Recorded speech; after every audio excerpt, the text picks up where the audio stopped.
በስመ አብ ወወልድ ወመንፈስ ቅዱስ አሐዱ አምላክ።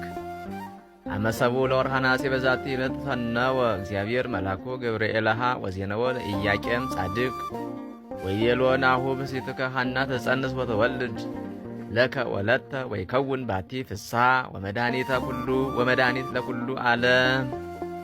አንድ አምላክ በሚሆን በአብ በወልድ በመንፈስ ቅዱስ ስም ነሐሴ 7 ቀን በዚህች ዕለት እግዚአብሔር የመላእክት አለቃ ቅዱስ ገብርኤልን ወደ ከበረና ከፍ ከፍ ወዳለ ጻድቅ ኢያቄም ላከው። አምላክን የወለደች እመቤታችን የድንግል ማርያምን ጽንሰቷንና ልደቷን በእርሷም ለዓለሙ ሁሉ ድኅነትና ተድላ ደስታ እንደሚሆን ነገረው።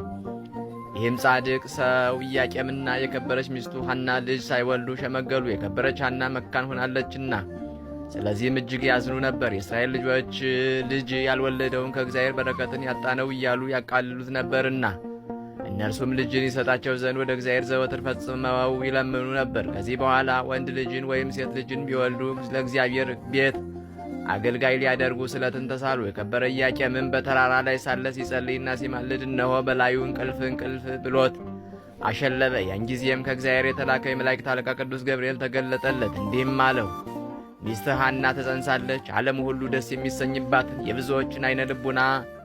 የብዙዎችም አይነ ልቡ ናቸው በእርሷ የሚበራላቸውን በእርሷም ድኅነት የሚሆንባትን ሴት ልጅን ትወልዳለች አለው። በነቃ ጊዜም ወደ ቤቱ ሄዶ ለሚስቱ ለቅድስት ሐና ነገራት። ራእዩዋን እውነት እንደሆነችም አመኗት።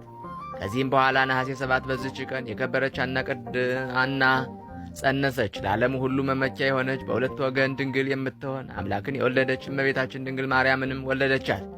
እግዚአብሔር ምስጋና ይሁን። እኛንም በከበሩ ኢያቄምና ሐና ጸሎት ይማረን፣ በረከታቸው ከእኛ ጋር ትኖር ለዘላለሙ አሜን።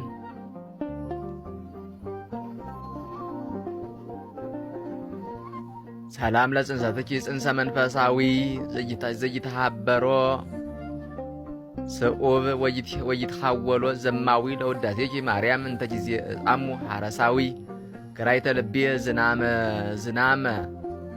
ዝናመ ጽድቅኪ ያርዊ ወህጠተ ቃልየ ካይበ ሂሩትኪ ያስዊ።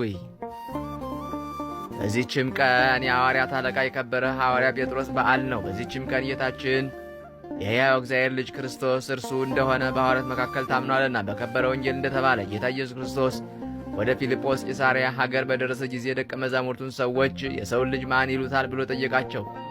እርሱ ልብን ኩላሊትን የሚመረምር ሰዎች የሚያስቡትን ሁሉ የሚያውቅ ሲሆን ያን ጊዜ ሐዋርያት ተጠራጣሪዎች ስለነበሩ ስለዚህ ያሰቡትን በልባቸው ያለውንም እንዲናገሩ ከከተማ ውጭ አወጣቸው። ከእርሳቸውም ኤልያስ እንደሆነ የሚያስቡ አሉ፣ ወይም ከቀደሙት ነቢያት አንዱ እንደሆነ የሚሉም አሉ። ጴጥሮስም በእነርሱ ላይ ተቆጥቶ ለምን እንዲህ ታስባላችሁ? እርሱ የሕያው እግዚአብሔር ልጅ ክርስቶስ ነው እንጂ አላቸው።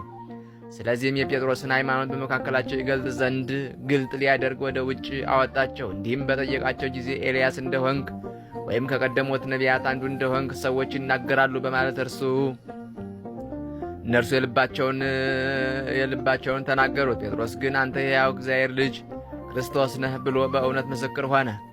ስለዚህም ጌታችን አመሰግነው፣ የመንግሥተ ሰማያትንም ቁልፍ ሰጠው። ከዚያች ቀን ወዲህ የሐዋርያት ሁሉ አለቃ ሆነ። በእርሱም የሊቃነ ጳጳሳት፣ የኤጲስቆጶሳት፣ የቀሳውስትና የዲያቆናት ሹመት ተሰጠ።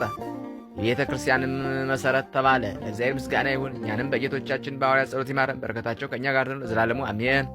ሰላም እብል ለጴጥሮስ ስዩም ላይ ለሐዋርያት ሄራን ካህናተ ሁሉ ዓለም ሶበ ለክርስቶስ አምኖ ከመወልደ አምላክ ዮም ይከሰተ ለከ ይቤሎ ዘሥጋ ወደም እንበላ ወየዛሃሎ እምቅድም። በዚችም ቀን ለአባቶች ሊቃነ ጳጳሳት 26ኛ የሆነ የከበረ አባት የእስክንድርያ ሊቀ ጳጳሳት ጢሞቴዎስ አረፈ። ይህንንም ቅዱስ በእስክንድርያ ሀገር ሊቀ ጳጳሳት ይሆን ዘንድ የክብር ባለቤት ጌታችን መርጦት ተጋዳይ የነበረ አባ ዲዮስቆሮስ በደሴተ ጋግራ ካረፈ በኋላ ሊቀ ጵጵስና ተሾመ።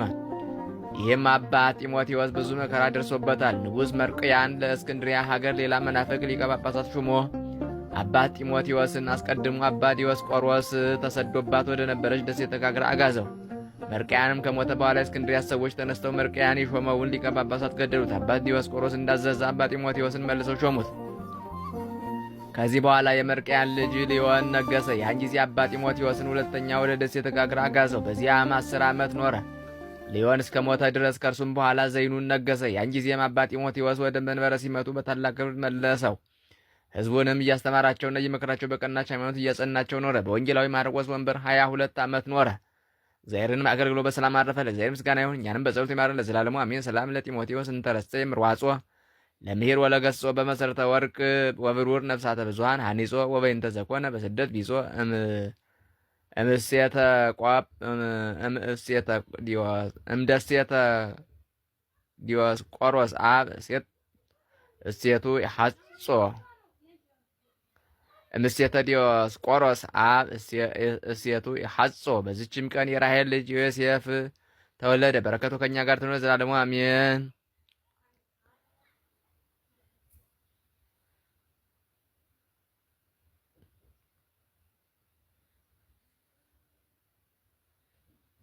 በዚችም ቀን እግዚአብሔርን የሚወድ የኢትዮጵያ ንጉሥ ናዖድ ዕረፍቱ ነው። በረከቱም ከእኛ ጋር ትኖር ለዘላለሙ አሜን።